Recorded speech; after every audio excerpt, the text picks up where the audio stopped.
नमो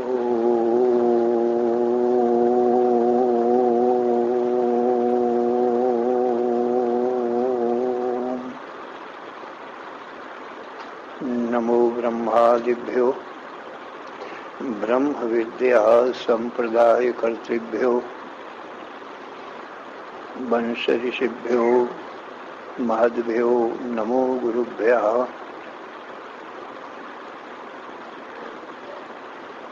सर्वोपप्लवरहितः प्रज्ञानघनः प्रत्यगर्थो ब्रह्मैवाहमस्मि।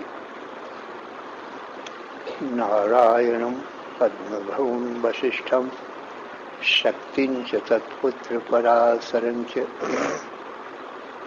व्यासं शुकं गौडपदं महान्तं गोविन्दयोगीन्द्रमथास्य शिष्यं श्रीशङ्कराचार्यम् अथास्य पद्मपादं च हस्तामलकं च शिष्यं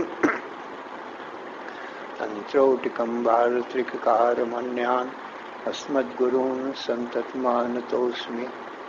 श्रुतिस्मृतिपुराणानाम् आलयं करुणालयं नमामि भगवत्पादं शङ्करं लोकशङ्करं। शङ्करं शङ्कराचार्यं केशवं बादरायणं सूत्रभाष्यकृतौ वन्दे भगवन्तौ पुनः पुनः। ईश्वरो गुरुरात्मेति मूर्तिभेद विभागिने व्योमवद्व्याप्तदेहाय दक्षिणामूर्तये नमः। अशुभानि निराचष्टे तनोति शुभ संततिं स्मृतिमात्रेण यत्पुंसां ब्रह्म तन्मङ्गलं परम्। अतिकल्याणरूपत्वात् नित्यकल्याणसंश्रयात् स्मृतीनां वर्धत्वाच्च ब्रह्म तन्मङ्गलं विदुः। ओङ्कारश्चाथ शब्दश्च द्वौ एतौ ब्रह्मणः पुरा कण्ठं भित्त्वा विनिर्यातौ तस्मान्माङ्गलिकौ उभौ।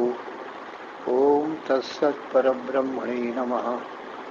श्रीराम जय राम जय जय राम। श्रीराम जय राम जय जय राम। श्रीराम जय राम जय जय राम। श्रीराम जय राम जय जय राम। श्रीराम जय राम जय जय राम। श्रीराम जय राम जय जय राम। श्रीराम जय राम जय जय राम। श्रीराम जय राम जय जय राम। धर्म की अधर्म का प्राणियों में विश्व का हर हर महादेव।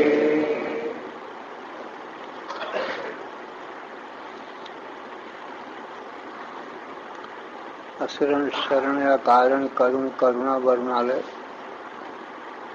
कर्तुम अकर्तुम अन्यथा कर्तुम समर्थ नित्य शुद्ध बुद्ध मुक्त स्वरूप अनंत कोटि ब्रह्मांड नायक परात्पर पूर्णतम पुरुषोत्तम परब्रह्म सच्चिदानंद घन सर्वज्ञ सर्वशक्तिमान सर्वाधार सर्वाधिष्ठान भगवान श्री कृष्णचंद्र जी से अर्जुन ने हाथ जोड़कर प्रार्थना किया, हे भगवान कार्पण्य दोषोपहत स्वभाव पृच्छामि त्वां धर्म सम्मूढ़ चेता यच्छ्रेयः स्यान् निश्चितं ब्रूहि तन्मे शिष्यस्तेहं साधिमां त्वां प्रपन्नम। हे भगवान कृपणता रूपी दोष के कारण, यहाँ कृपणता का अर्थ अज्ञान है, अज्ञानता रूपी दोष के कारण मेरा स्वभाव नष्ट हो गया है। धर्म को भी सम्यक प्रकार से नहीं जानता हूँ। मेरा परम कल्याण किस प्रकार से होगा, अर्थात आत्यंतिक दुखों की निवृत्ति, नित्य सुख शांति की प्राप्ति, मृत्यु की निवृत्ति, अमृतत्व की प्राप्ति, अज्ञान की निवृत्ति, अनंत अखंड ज्ञान की प्राप्ति किस प्रकार से होगी, उस उपाय को भी नहीं जानता हूँ। आप सर्वज्ञ हैं, सर्वशक्तिमान ईश्वर के अवतार हैं, इसलिए आप जानते हैं। मैं अल्पज्ञ अल्प शक्तिमान जीव हूँ, इसलिए नहीं जानता हूँ। तो सत चित आनंद, सत कहते हैं जिसकी मृत्यु न हो और न जन्म हो, सदा एक समान रहे। और चित कहते हैं अनंत अखंड ज्ञान को। आनंद कहते हैं नित्य सुख को।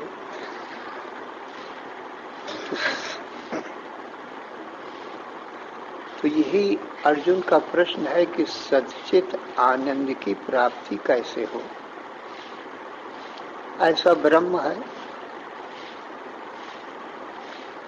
यही अर्जुन का प्रश्न है और जीव मात्र का यही प्रश्न है। तो जो अर्जुन ने प्रश्न किया है, संसार भर के सभी जीवों का यही प्रश्न है।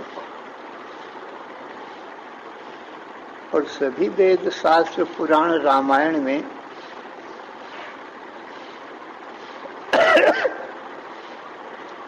और इन शास्त्रों के जानने वाले विद्वानों ने इसी ब्रह्म तत्व की प्राप्ति के लिए सब उपाय बताए। कर्म, उपासना, ज्ञान, ये अज्ञान और अज्ञान के मल विक्षेप आवरण, इन तीनों दोषों को दूर करने के लिए उपाय बताए। क्योंकि अज्ञान के कारण अपना स्वभाव अर्जुन कहता है नष्ट हुआ है, इसलिए ये सब वेद में जो साधन बताए हैं वो अज्ञान की निवृत्ति के ही साधन हैं। क्योंकि जीवात्मा का जो वास्तविक स्वरूप है वो सच्चिदानंद ब्रह्म है, सो नित्य प्राप्त है। ब्रह्म की प्राप्ति करना नहीं है। तो ब्रह्म की प्राप्ति में जो प्रतिबंधक है, व्यवधान है, वो मल विक्षेप आवरण रूप ये अज्ञान ही है। तो ये सब भगवान का उपदेश, विद्वानों का उपदेश, वेद शास्त्रों का कहना केवल मल विक्षेप आवरण की निवृत्ति के ही ये सब साधन है। और जो साध्य ब्रह्म है वो तो जीवात्मा का अपना स्वरूप है, इसलिए उसकी प्राप्ति करना नहीं। तो यही बात भगवान इनकी निवृत्ति के लिए बताते हैं। कर्माणि चित्त शुद्ध्यर्थम एकाग्र्यार्थम उपासना मोक्षार्थम ब्रह्म विज्ञानम सर्व वेदांत निर्णयः। कि मल विक्षेप आवरण, इन तीन दोषों की निवृत्ति के लिए ही ये कर्म, उपासना, ज्ञान ये साधन है। तो ये अज्ञान की निवृत्ति के साधन हैं, ब्रह्म प्राप्ति के साधन नहीं। तो निष्काम कर्म करने से तो अंतःकरण शुद्ध हो जाता है, मल दोष दूर हो जाता है। सकाम व निष्काम दो प्रकार का सब शास्त्रों में कर्म बताया है। जो स्त्री, पुत्र, धन, राज्य, ये संसार की प्राप्ति के वास्ते कर्म किए जाते हैं, वो सब सकाम कर्म कहलाते हैं। सकाम कर्म से संसार की सभी सुख संपत्ति मिलती है। जिस लिए कर्म किए जाते हैं वही चीज मिलती है।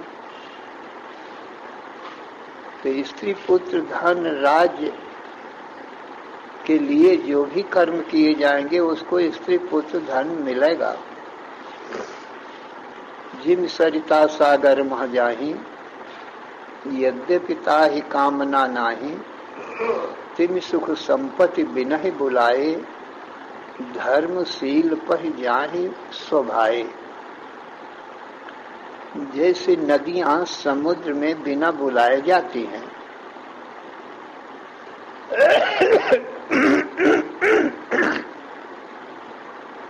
तैसे ही संसार की सुख संपत्ति धर्मात्मा पुरुष के पास में स्वभाव से ही आती है।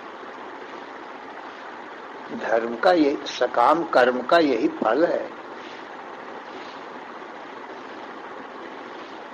और यही अपने कर्म अपने अपने वर्ण आश्रम पद अधिकार के अनुसार यदि कर्म भगवान के पाने के लिए किए जाए तो भगवान के पाने के लिए जो कर्म होते हैं वो निष्काम कर्म हो जाते हैं।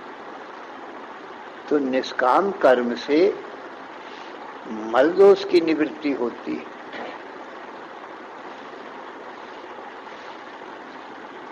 और मल नाम पाप का है। अनेक जन्मों के किए हुए पाप या इस जन्म के किए हुए पाप, ये सब मल कहलाते हैं। तो मल दोष की निवृत्ति के लिए निष्काम कर्म है। भगवान के पाने के लिए जो कर्म किया जाए वो निष्काम कर्म कहलाता है। उससे इस जन्म के और अनेक पूर्व जन्म के पापों का नाश हो जाता है। तो उसका मन निर्मल हो जाएगा, मल दोष दूर हो जाएगा।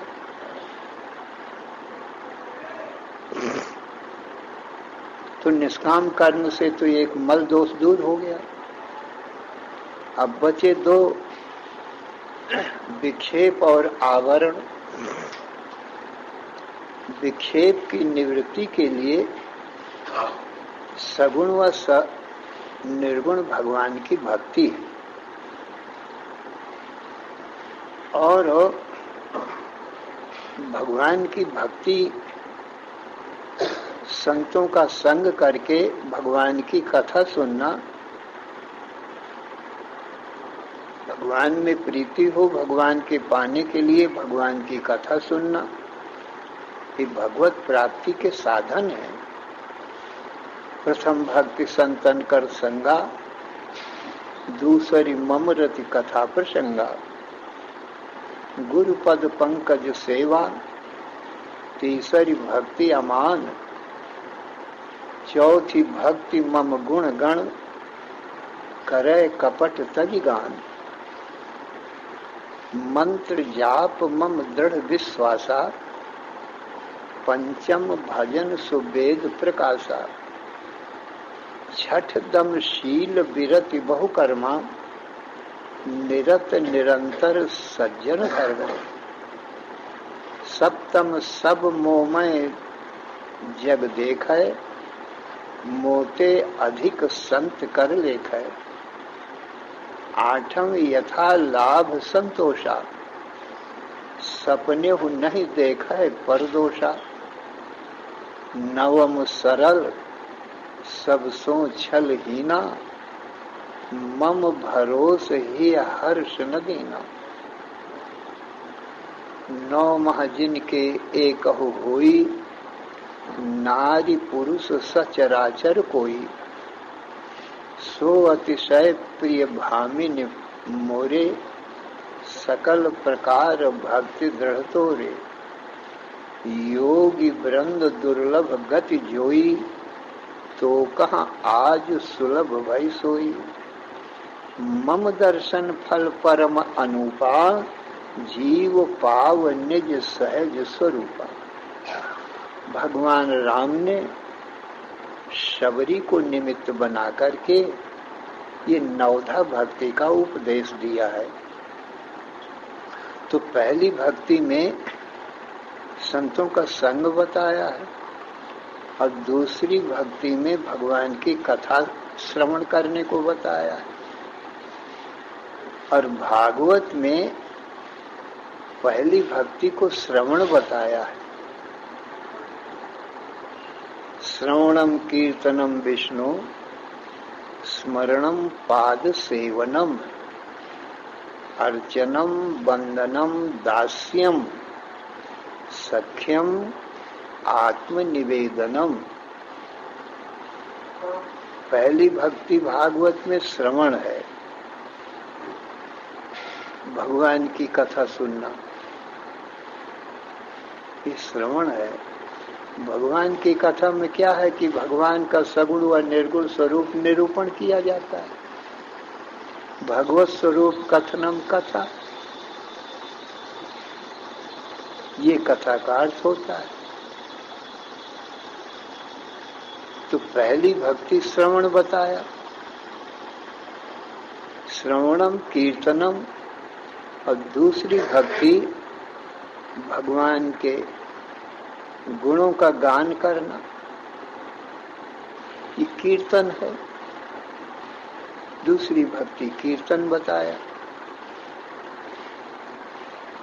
श्रवणम कीर्तनम विष्णु हो, और चौथी भक्ति स्मरण बताया, मन के द्वारा भगवान का स्मरण करे।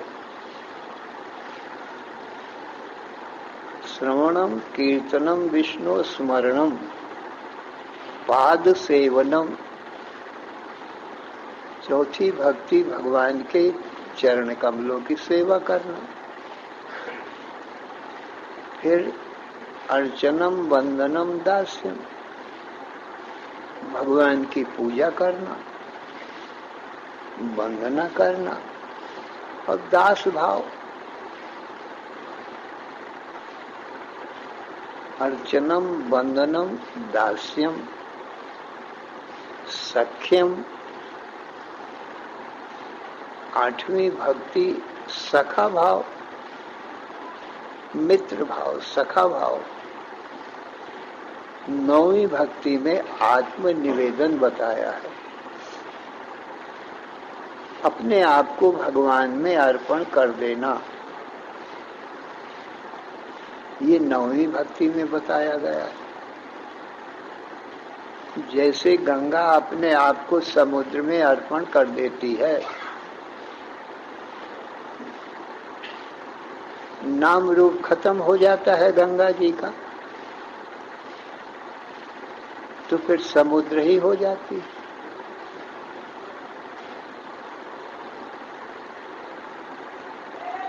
यथा नद्यः सिन्धमाना समुद्रे अस्तम गच्छन्ति नाम रूपे विहाय, तथा विद्वान नाम रूपाद विमुक्तः पराद परम पुरुषमुपैति दिव्यम। ये नदी का दृष्टांत दिया है जीवात्मा के लिए। जैसे नदी अपना नाम रूप छोड़कर समुद्र को अपने आप को अर्पण कर दिया तो समुद्र रूप होती है, ऐसे ही विद्वान अपना नाम रूप छोड़ देता है तो ब्रह्म रूप हो जाता है। सरिता जल जल निधि मह जाई, होए अचल जिम जीव हरि पाई। इसी मंत्र का अनुवाद है, ये तुलसीदास जी ने किया है। जैसे नदियों का जल समुद्र में मिल करके समुद्र हो जाता है तो अचल हो जाता है।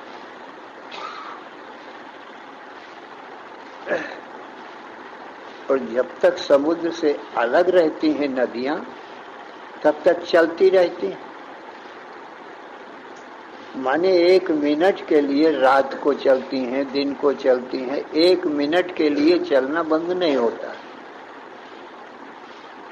गंगा आदि नदियां चलती ही रहती हैं, तब विश्राम कहाँ मिलता है। तो समुद्र में को जब पा जाती हैं, समुद्र में जब मिल जाती हैं तो उनको विश्राम मिल जाता है, अचल हो जाती है, फिर चलना बंद हो जाता है। ऐसे ही जीवात्मा जब तक भगवान को नहीं पा जाता, जीवात्मा रूपी नदी जब तक आनंद सिंधु भगवान को नहीं पा जाता, तब तक 84 लाख योनियों में भटकता ही रहता है। तो भगवान को पा करके फिर जीव भी विश्राम पा जाता है, मने अचल हो जाता है। समुद्र अचल है, नदियां चलती हैं, अचल को पा करके नदियां अचल हो गई। ऐसे ही भगवान आनंद सिंधु अचल है और जीवात्मा 84 लाख योनियों में चलता रहता है। तो अचल भगवान को पा करके फिर जीवात्मा भी अचल हो जाता है, परम विश्राम पा जाता है। उसका 84 लाख योनियों में भटकना बंद हो जाता है, माने आनंद सिंधु रूप ही हो गया, विश्राम मिल गया। तो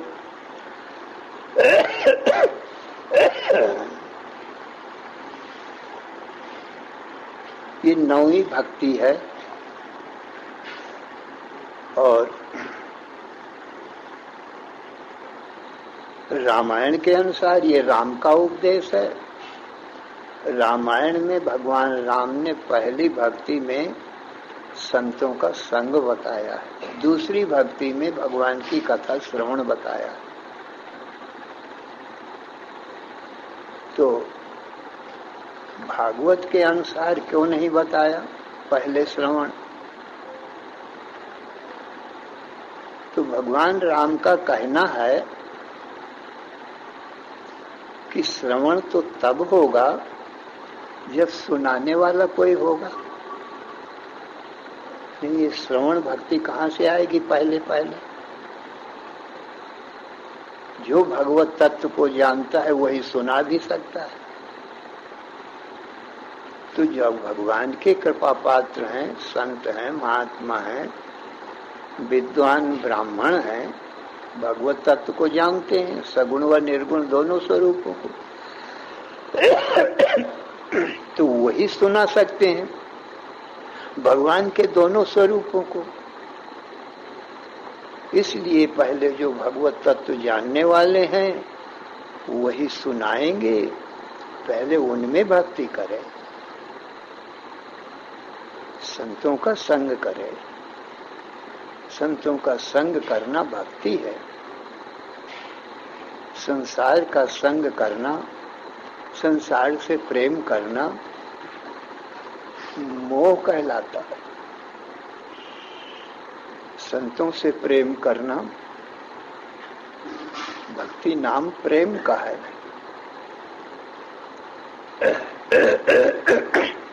तो संतों से प्रेम करना भक्ति है और यही प्रेम संसार में करे तो उत्पत्ति नाश संसार है, तो वो मोह कहलाता है, ये अज्ञानता है।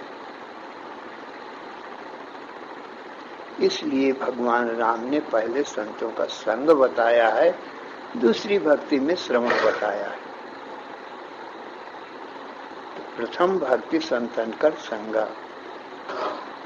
पहली भक्ति यही है कि संसार का संग छोड़े, संसार की प्रीति छोड़े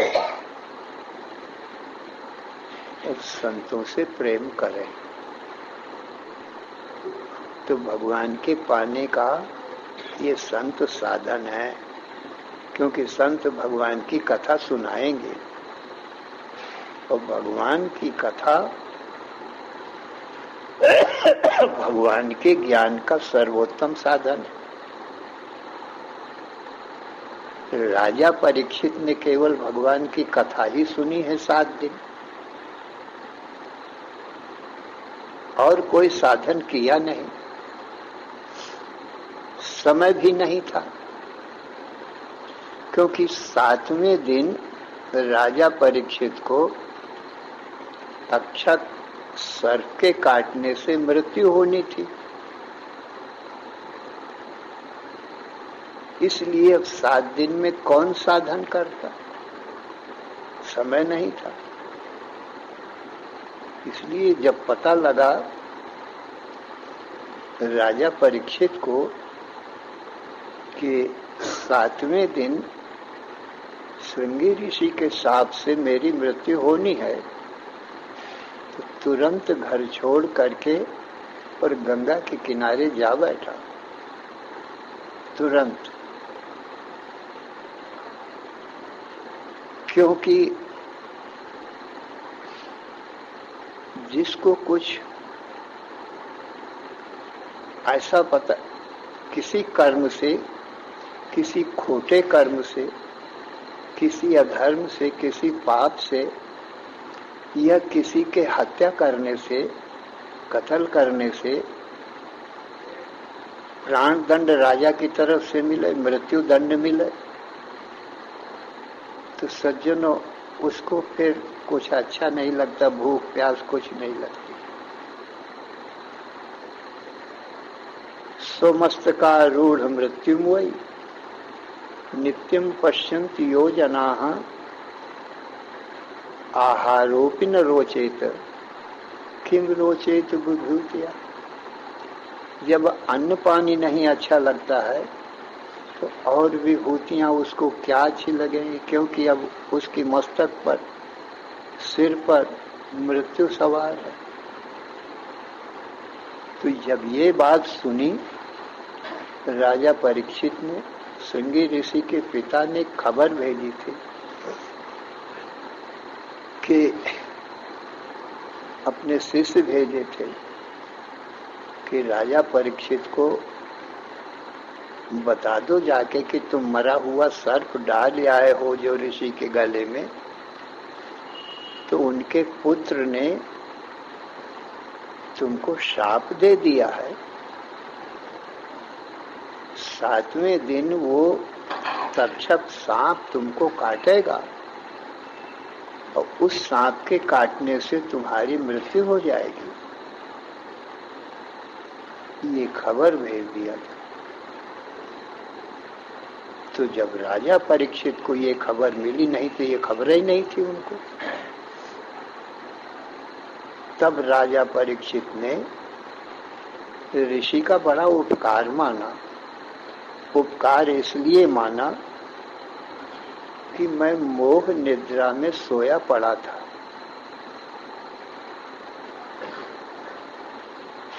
और ऋषि ने मुझे खबर दे करके जगा दिया।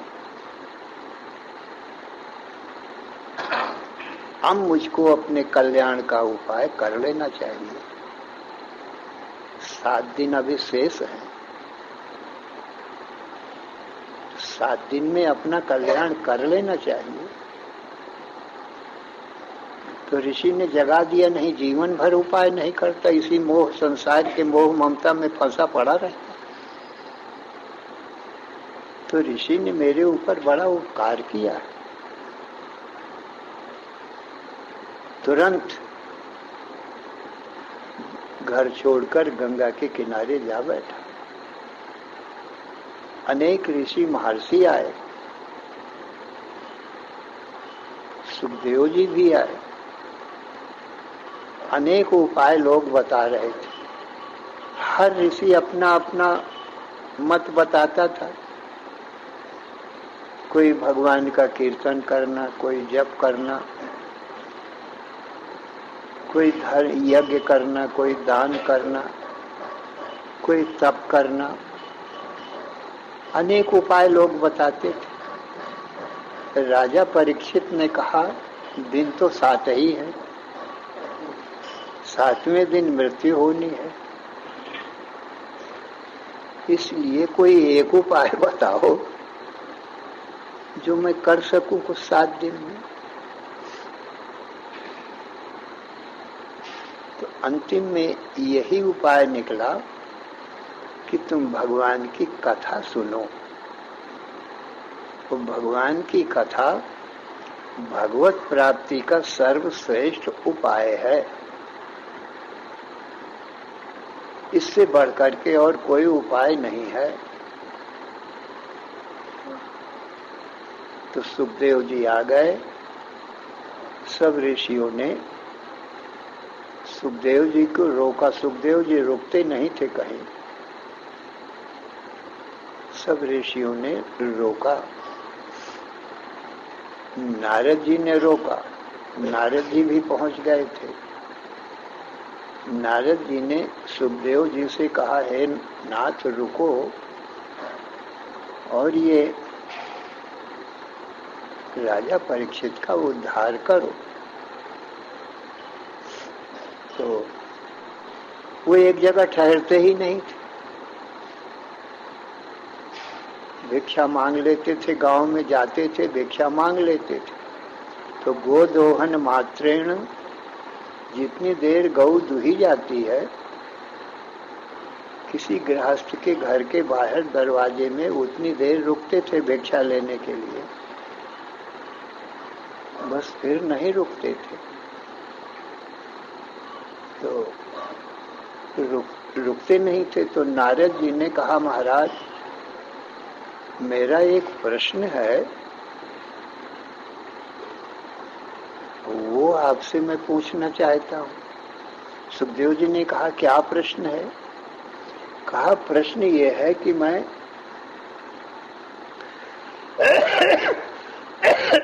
कोई अंधा आंख न होने के कारण जा रहा था जंगल में, तो एक अंधे कूप में गिर गया। अंधा कूप उसको कहते हैं जिसका पानी सूख गया हो, भीतर से खंडहर हो गया हो, भीतर से कुछ गिर गया हो, बखेल गया हो, झाड़ी झंखार जग गए हो उसमें, और काले काले सर्पों ने, नागों ने अपने रहने का स्थान बना लिया हो। ऐसे कुएं को अंधकूप कहते हैं। और घोर अंधेरा छाया हो उसके भीतर कुआं के। तो वो गिर गया हो और कोई आंख वाला वहां पर आ निकले और वो आंख वाला उसको देखे कि ये अंधा कुआं में गिर जाएगा। तो आंख वाले का क्या काम है उस समय जब अंधा कुआं में गिर रहा हो? तो उसको बचाना चाहिए कि नहीं बचाना चाहिए? उसको अंधे को रोकना चाहिए कि ए सूरदास जी ठहरो, आगे मत जाना, एक अंधा कुआं है। तो उसकी रक्षा करना चाहिए दया करके, करुणा करके, कि नहीं करना चाहिए? यही मैं आपसे पूछता हूं। तो सुखदेव जी ने कहा, आंख वाले का धर्म है कि अंधे को कुआं में गिरने से बचावे।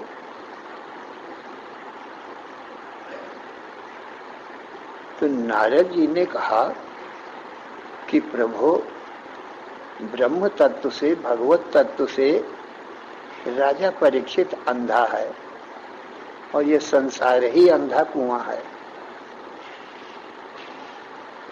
राजा परीक्षित 7वें दिन तक्षक सर्प के काटने से ये संसार कूप में गिर जाएगा।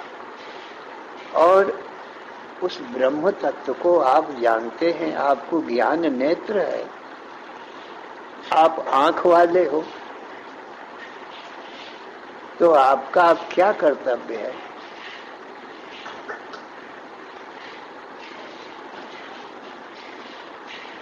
इस प्रकार से नारद जी ने समझाया सुखदेव जी को। कहा, प्रभु उसका उद्धार करो, उसको संसार कूप से बढ़ने से बचाओ और उस भगवत तत्व को बताओ जिससे उसका उद्धार हो। यह दूसरा कोई उपाय नहीं है। भगवत तत्व जाने बिना ये संसार कूप से जीव नहीं निकल सकता, बारंबार गिरता रहेगा। तब सुखदेव जी रुके, 7 दिन भगवान की कथा सुनाई भागवत के माध्यम से।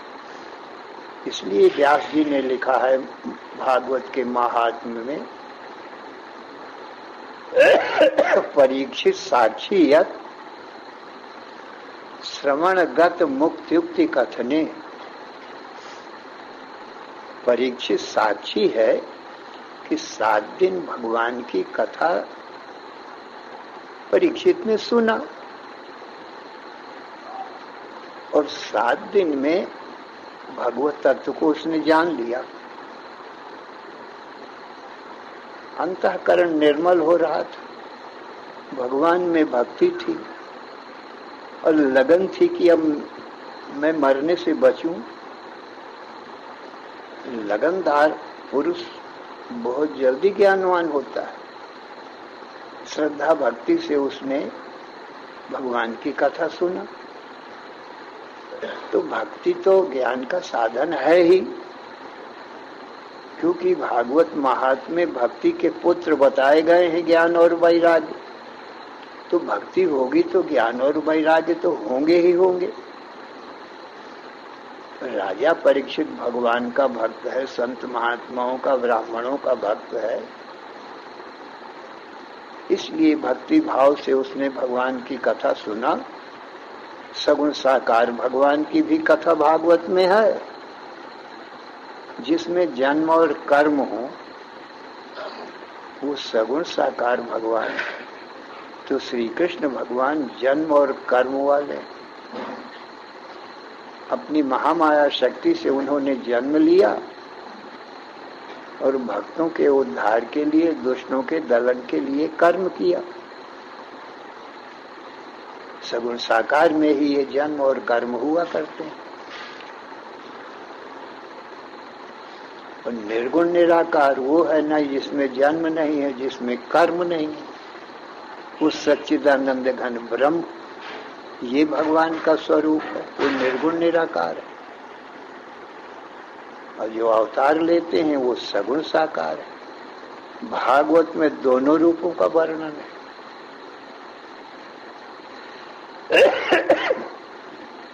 निर्गुण निराकार का भी, सगुण साकार का भी,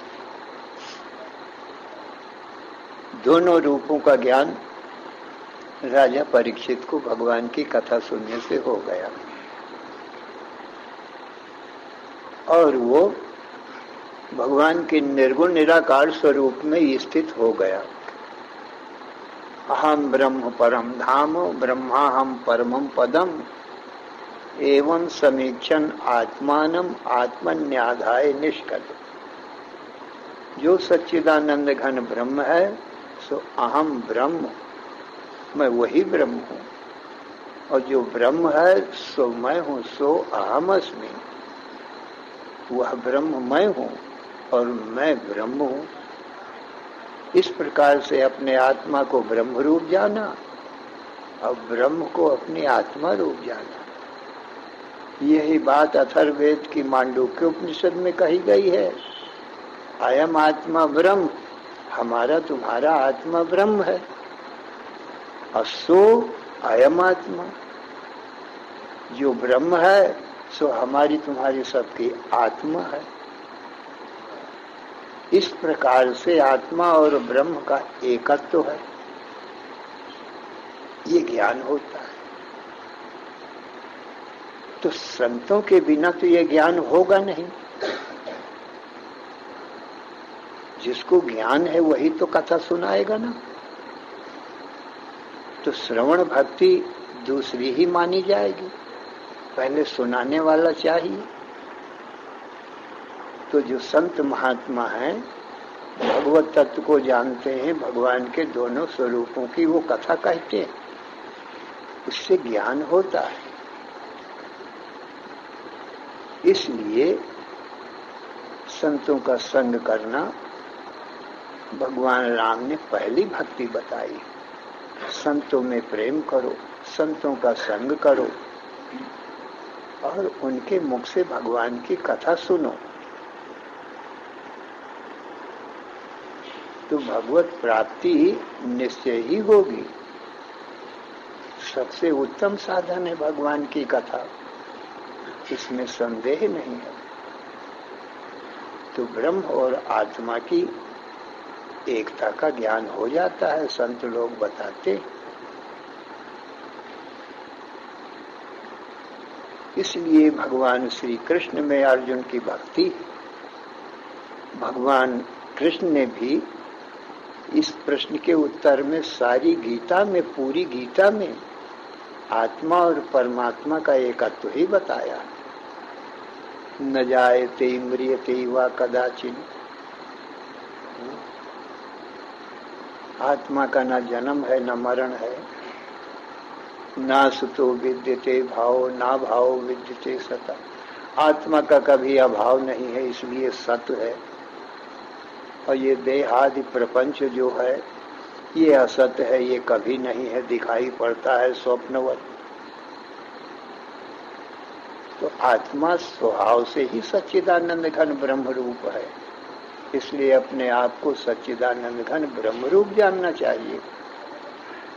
और हमारे तुम्हारे जो शरीर है, भगवान कृष्ण कहते हैं ये मेरी माया से बनते बिगड़ते रहते हैं। क्या ईश्वर का शरीर और क्या जीवों के शरीर? भगवान कहते हैं ये दोनों मेरी माया से बनते हैं। और सब शरीरों में, सब शरीरों के भीतर बैठ के देखने वाला मैं स्वयं परमात्मा सच्चिदानंद ब्रह्म हूं। इसलिए जो देखने वाला है सबकी आंखों से, वो कृष्ण कहते हैं मेरा स्वरूप। तो जीवात्मा देखता है, हम आप देख रहे हैं अपनी आंखों से। तो ये देखने वाला एक सच्चिदानंद घन ब्रह्म है और ये अनेक शरीर भगवान की माया से बने, इसलिए उत्पत्ति नाशवान है। और जीवात्मा सच्चिदानंद ब्रह्म रूप ही। तो हम आप जीवात्मा है, देखने वाले हैं, और शरीर दृश्य है, इसलिए दृष्टा ब्रह्म है, दृश्य माया है। यही निश्चय करना चाहिए। तो हम दृष्टा हैं इसलिए ब्रह्म है, और शरीर दृश्य है, ये माया है। शरीर हम नहीं हैं, हम जीवात्मा हैं। दृग दृश्य द्वय रूपे अस्ता परस्पर विलक्षणौ दृग ब्रह्म दृश्य मायेति सर्व वेदांत निर्णय। सभी वेदांतों का ये निर्णय है कि दृष्टा और दृश्य दो ही पदार्थ है। इनमें जो देखने वाला दृष्टा है वो तो ब्रह्म है, और ये जो देह है, ये दृश्य है, ये सब माया है। तीसरा कोई पदार्थ नहीं। हम देखने वाले हैं या हमारा देह है दिखाई पड़ने वाला, और तो तीसरा कुछ है नहीं। इसलिए अपने आप को ब्रह्म रूप जानो, शरीर को भगवान की माया जानो। शरीर भगवान की माया से बनते हैं, हमारा तुम्हारा अधिकार इन शरीरों में नहीं है। जब चाहे जब बनावे, जब चाहे मिटा दे, हम शरीरों को रोक नहीं सकते।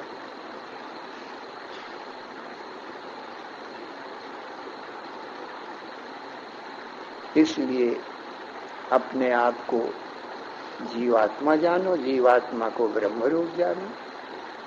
यही दृढ़ निश्चय करो, यही भगवान कृष्ण का उपदेश है।